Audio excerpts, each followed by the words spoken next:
Bugun biz bel va oyoqdagi tinimsiz og'riq, qo'l, oyoqning uvishishi, xuddi igna sanchigandek yoqimsiz tuyg'u, sezuvchanlikning pasayishi, oyoqdagi quvvatsizlik, hatto siydikni ushlab tura olmaslik va yana boshqa jiddiy oqibatlarga olib keluvchi grija haqida gaplashamiz. Agar siz grijani operatsiya orqali davolashni o'ylayotgan bo'lsangiz, to'xtang. Avval bu videoni oxirigacha ko'ring. Bugungi videoda sizni o'ylantirayotgan savollarga ochiq javob olasiz. Sizga operatsiya aslida kerakmi yoki yo'q? Buni aniq bilib olasiz. Nima uchun grijani davolashda yillab muolaja olsangiz ham natija bermagan? Sababi nimada? Va eng muhimi, bugun men sizga tibbiyoti isbotini topgan hech qanday operatsiyasiz grijani quritib yo'q qilish mumkinligini ochib beraman. Bunga o'xshash foydali ma'lumotlarni yo'qotib qo'ymaslik uchun obuna bo'lib qo'ying. Biz esa boshladik. Ko'pchilik o'ylaydiki, agar grija chiqsa, uni faqatgina operatsiya qilib olib tashlash kerak. Chunki u nervni qisib turibdi. Olib tashlasak, og'riq ham yo'qoladi. Lekin do'stlar, shoshilmang. Zamonaviy tibbiyot bundan allaqachon uzoqlashgan. Ilmiy fakt, xalqaro tadqiqotlarga ko'ra, operatsiya qilingan bemorlarning 20% dan 40% gacha 5 yil ichida og'riqlari yana qaytib keladi. Buni tibbiyotda hatto maxsus nomi ham bor. Ya'ni muvaffaqiyatsiz bel operatsiyasining sindromi. Tasavvur qiling, siz narkoz olasiz, tanangizni kestirasiz, oylab tiklanasiz, lekin bir necha yil o'tib o'sha og'riq yana qaytib kelsa yoki undan ham yomoni, umurtqada nostabillik paydo bo'lsa, operatsiyadan qolgan chandiqlar nervni yanada qattiqroq qisib qo'ysa nima bo'ladi? Operatsiya bu o'yinchoq emas. Sizda savol tug'ilishi mumkin. Qachon operatsiyaga rozi bo'lish kerak? Faqatgina ushbu 3 ta xavfli belgi bo'lganda. Birinchisi siydik va hojatni ushlay olmaslik. Ikkinchisi oyoqni ishlamay qolishi, ya'ni falajlik. Uchinchisi mushaklarni tez ozib ketishi. Qolgan 90% holatlarda agar sizda faqatgina og'riq bo'lsa yoki uvishish, tortishish bo'lsa, bu operatsiyaga ko'rsatma degani emas. Chunki operatsiya bu sababni yo'qota olmaydi. U faqatgina oqibati bilan kurashadi. Eng yomoni nimada bilasizmi?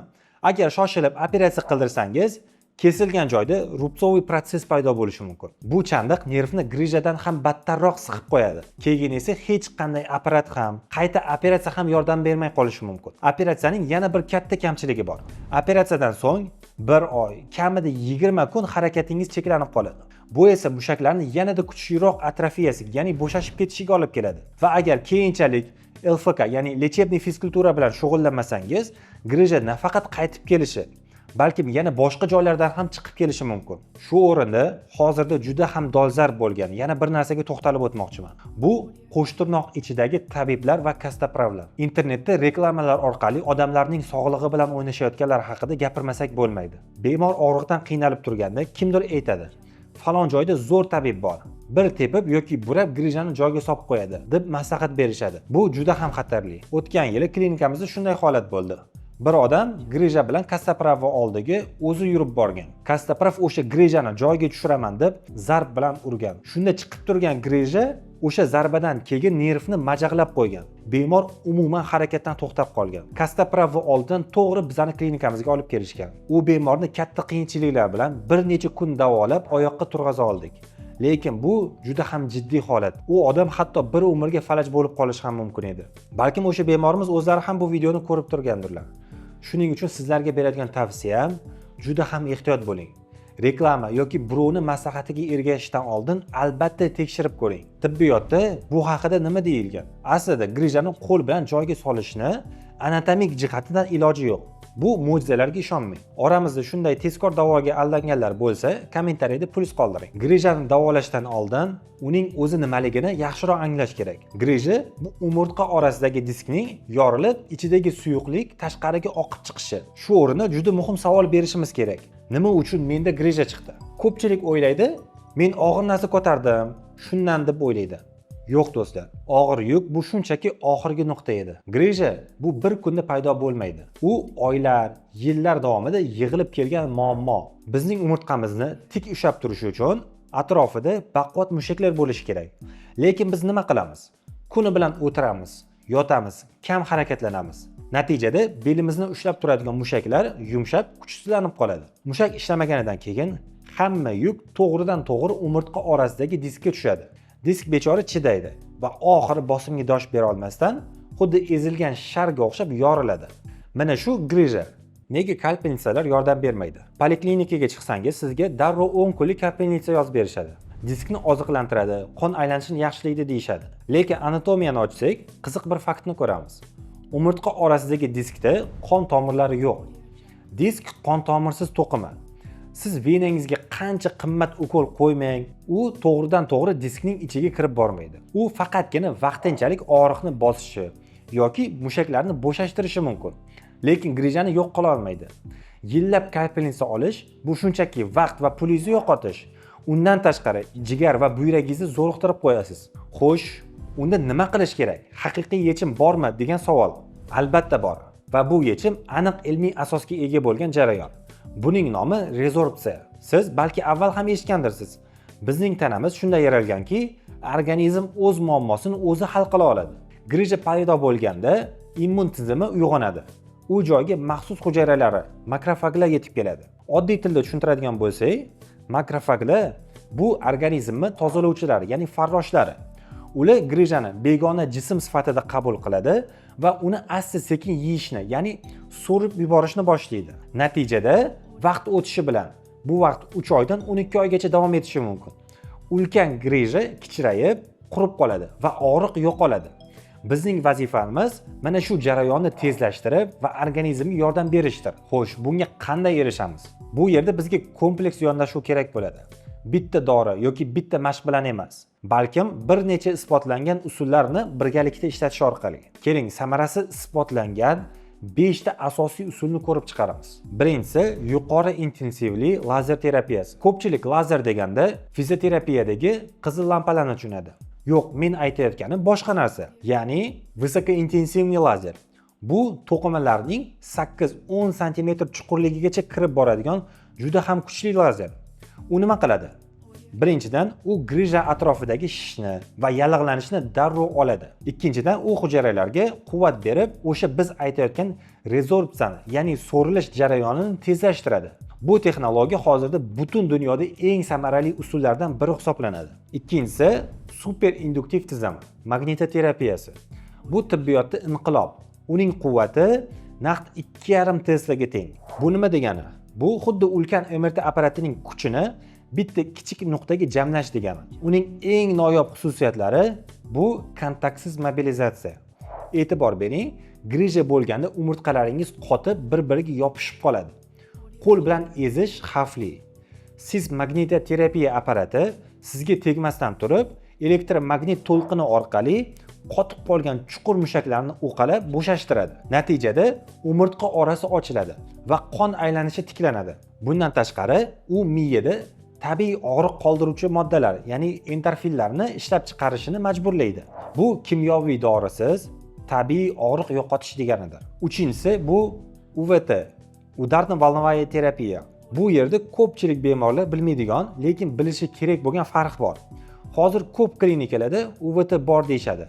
Lekin ularning ko'pchiligi oddiy radial apparatlar. Ochig'i, ularning kuchi faqatgina teriga yoki eng yuzaki mushaklarga yetadi xolos. Grija esa ancha chuqurroqda, suyaklarning orasida berkinib yotadi. Oddiy apparatning unga kuchi yetib bormaydi. Bizga aynan fokusning udarno-volnovaya terapiya kerak. Xo'sh, buning nima farqi bor? Tasavvur qiling, bu xuddi lupa orqali quyosh nurlarini yig'ayotganga o'xshaydi. U sochilib ketmaydi, balkim kuchli bitta nuqtaga yig'ilib, tanangizni naqd 12 sm ichkarisiga kirib boradi. Grijaning qoq o'ziga uriladi. Xo'sh, urilganda nima o'zgaradi? Ikkita muhim narsa sodir bo'ladi. Birinchisi, ichki yong'inni o'chiradi. Bilasizmi? Grija nervni shunchaki bosib turmaydi. U yerda kuchli yallig'lanish bo'ladi. Xuddi olov yonayotgandek. Tibbiyotda bu sitokinlarni bo'roni deyiladi. Bu apparat mana shu yallig'lanishni to'xtatadi va shishni qaytaradi. Ikkinchisi, bu chandiqlarni yumshatadi. Eng muhimi shu. Odam uzoq vaqt og'riq va yallig'lanish bilan yursa, nerv atrofida ichki chandiqlar, fibrozlar paydo bo'ladi. Bu xuddi yelimdek nervga yopishib, qimirlatmay qo'yadi. Fokusli UVT mana shu qotgan yopishqoq joylarini parchalaydi va qisilib qolgan nervni ozod qiladi. Shuning uchun do'stlar, to'g'ri usul va to'g'ri apparatni tanlash bu natijaning yarmi degani. 4-usul bu kompyuterlashgan traksiya. Doktor, turnikda osilsam bo'ladimi deb juda ham ko'p so'rashadi. Diqqat qiling, bu mumkin emas. Nimaga? Chunki turnikda osilganingizda tanangiz yiqilib tushmasligi uchun avtomatik tarzda mushaklaringiz qattiqlashadi, ya'ni spazm holatiga keladi. Bu esa umurtqani ochish o'rniga uni battar siqib qo'yadi.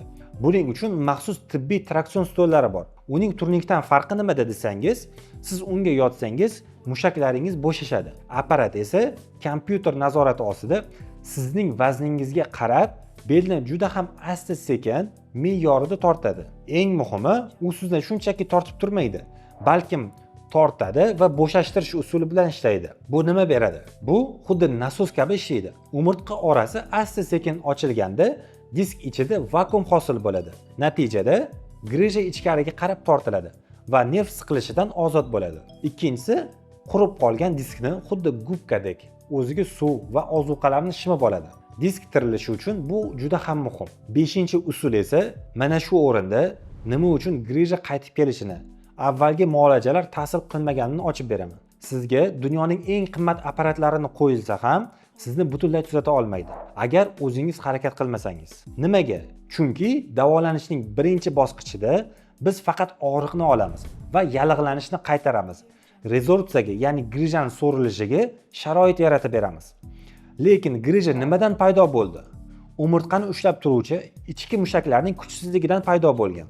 Og'riq paytida umurtqani ushlab turadigan chuqur mushaklar ishlashdan to'xtaydi va tezda atrofiyaga tushib qoladi. Grija yana qaytmasligi uchun bizga mustahkam mushak korseti kerak. Ko'pchilik aytadi, men kuni bilan oyoqdaman, uy ishlarini qilaman, shu ham sport-ku.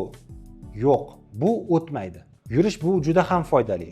Qon aylanishi uchun kerak. Lekin kundalik yumushlar yoki shunchaki yurish bu chuqur beldagi mushaklarni chiniqtirmaydi. Uydagi ish bu davolanish emas. Bu umurtqaga qo'shimcha yuk xolos. Sizga aynan o'chib qolgan chuqur mushaklarini qayta uyg'otadigan maxsus mashqlar kerak. Buni qachon boshlash mumkin? Og'riq sal pasayishni boshlashi bilan, ehtiyotkorlik bilan boshlash shart. Yotib olish esa davolanish emas. Dorilarga kelsak, og'riq kuchli vaqtda 5-7 kun davomida yallig'lanishga qarshi dori ichish mumkin. Lekin uzoq ichmang. Oshqozon va yurakka zarar beradi. Agar og'riq o'ta kuchli bo'lsa, rentgen nazorati ostida epidural blokada qilish mumkin. Bu davolash chorasi sifatida emas, faqat va faqat sizga muolajalar va mashqlarni boshlashga imkon berish uchun. Keyingi videoda bundan ham dolzarb va qiziq mavzu bo'ladi. O'tkazib yubormasligi uchun obuna bo'lib qo'ying. Xulosa o'rnida shuni aytmoqchimanki, tanlov o'zingizda. Tez tuzalib ketar ekanman deb mo'jizaviy davolash usullariga aldanib qolmang. Ilm-fan isbotlagan, xavfsiz va tajribadan o'tgan yo'llar bor. Agar sizga aniq tashxis va natija kerak bo'lsa, biz yordam berishga tayyormiz. Hoziroq pastdagi raqamlarga qo'ng'iroq qiling yoki izohlarda konsultatsiya deb yozing. Agar videomiz foydali bo'lgan bo'lsa, like bosishni unutmang. Keyingi videolarda ko'rishguncha, xayr, salomat bo'ling.